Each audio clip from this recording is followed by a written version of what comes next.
এলেন, দেখলেন, চলে গেলেন।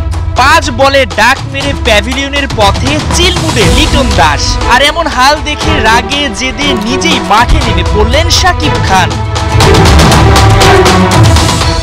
লিটন মানেই যেন ডাক, যার পিছু পিছু রান নয়, কেবল ডাকই যেন ডাকে। টানা অফ ফর্মের বৃত্তে থাকা এলকেডি রানে ফিরবেন বিপিএল ক্রিকেট দিয়ে, এমন প্রত্যাশা রেখেছে সবাই। কিন্তু প্রথম ম্যাচে কেবল কিছু ক্লাসিক্যাল শট খেললেও বলার মতো কিছু করতে পারেননি তিনি। আর দ্বিতীয় ম্যাচে তো রানের খাতাই খুলতে পারলেন না। দুর্বার রাজশাহীর বিপক্ষে দুর্দান্ত কিছু করে ঘুরে দাঁড়াবে শাকিব খানের দল। অসাধারণ কিছু করবেন লিটন দাস। কিন্তু এ যে গাছে কাঁঠাল গোফে তেল দেওয়ার মতো অবস্থা। মাত্র 5 মিনিটও মিরপুরের উইকেটে টিকতে পারলেন না এলকেডি।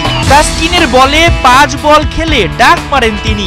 আর তাতে বিপিএল ক্রিকেটে এক রেকর্ডেও ভাগ বসিয়েছেন ঢাকাইয়া ব্যাটার। বিপিএল এর ইতিহাসে সবচেয়ে বেশি ডাক মারাদের তালিকায় 10টা ডাক মেরে 4 নম্বর জায়গাটা দখল করেছেন লিটন দাস। আর লিটনের এমন পারফরম্যান্সে মোটেও ভালো অবস্থায় নেই ঢাকা। দলকে এভাবে বিপদে ফেলে দেয় পারলে যেন পূর্ণ দৈর্ঘ্য প্রেম কাহিনী 2 সিনেমার মতো মাঠে নেমে পড়েন শাকিব খান।